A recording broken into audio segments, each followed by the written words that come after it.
రాజకీయం గమ్మతుంటదబ్బా. మనం పవర్లుంటే తప్పు ఒప్పు అవుతుంది, ఒప్పు తప్పు అవుతుంది.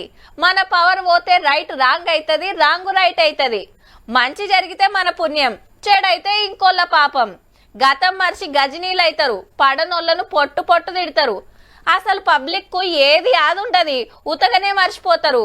మనం మాట్లాడిన ఇడియోలు దొరికాయి, ఎవ్వరు నిజాలు బయటికి తీయరనుకుంటారా ఎట్లా? ఏమో అనుకున్నాం, రాజకీయాలలో రామన్న ఆర్పార్ అయినట్టే. బాపు బాయికాడున్నా బేటా మంచిగానే నడిపిస్తున్నాడు కథ.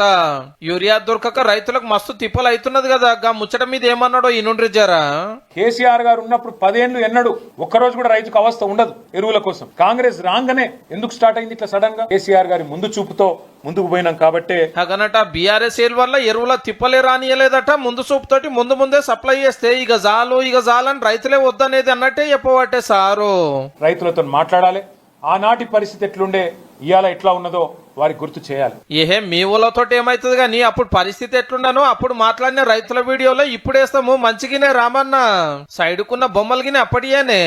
బంగారు తెలంగాణ అంటున్నావు నువ్వు. న్యూస్ చూడు, నీ టీఆర్ఎస్ కార్యకర్తలను చూడు, అవసరం మంత్రితో చూపించుకో. న్యూస్ చూసి 10-15 రోజులు బట్టి బస్కిరీలు పెట్టుకుని వస్తాను, ఉంటాను, పోతాను. ఆధార్ కార్డు లైన్ లో పెట్టి, చెప్పులు లైన్ లో పెట్టి ఇత 3 రోజులు బిజినెస్ పిల్లలు ఎత్తుకొని వస్తున్నాము. వారం రోజులు తిరిగి కాబట్టి గదన్నట్టు ఆ 10 ఏళ్లలో కూడా సొసైటీ ఆఫీసుల కాడ ఇంతింత పొడుగు లైన్లు, చెప్పులు పెట్టుడు, రాళ్లు పెట్టుడు, రోజుల కమానం తిరుగుడు, పోలీసులు కసిరిచ్చుడు, ఆఫీసర్లు రిసిరిచ్చుడు, రైతులు గోసపుచ్చుకున్నాడు.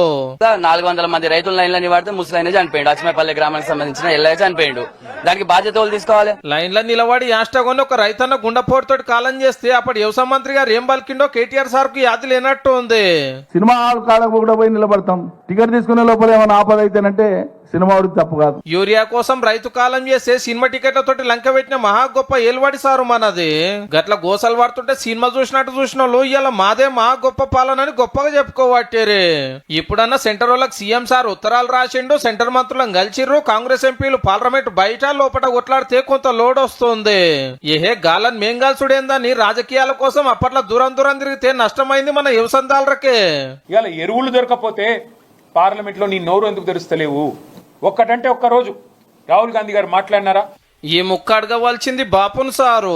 10 ఏళ్లు తెలంగాణను పాలించిన మనిషి పతక్ లేకుండా గాని ఢిల్లీలుండే రాహుల్ గాంధీని క్వశ్చన్ చేసుడే మంచిగా ఉందన్న. అప్పుడు తిప్పలుంది, ఇప్పుడు తిప్పలుంది వాజిబే. అప్పుడైనా ఇప్పుడైనా యూరియా సప్లై చేయవలసింది సెంట్రల్ గవర్నమెంట్. వాళ్ళని ఏమనకుండా గినిగనం మాట్లాడే సూపర్ పో.